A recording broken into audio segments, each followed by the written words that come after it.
Hi, I'm Hilary from Jiggery Pokery Embroidery Kits. I'm going to show you how to prepare your thread for stitching. When you get a skein of DMC thread like this, you'll notice there's one end usually hanging out at the bottom.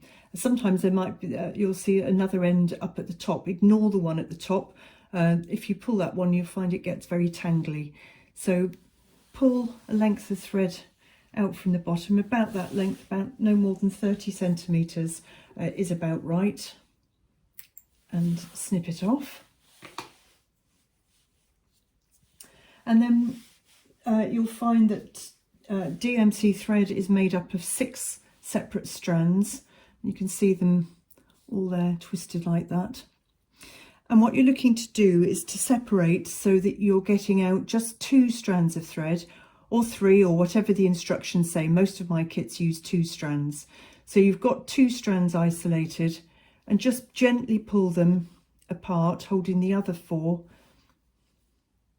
in the other hand, like that. You sort of separate it into a Y shape, and then I just gently run my finger through, untwizzling the thread as I go.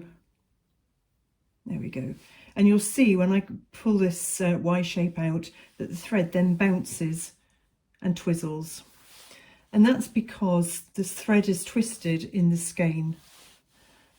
So when you've got your 2 threads ready, if you leave them as they are, they will still be inclined to twizzle. So what I always do is separate them out again into 2 one strands, same thing with a Y shape, run your finger through, and you can see how the thread bounces and twizzles.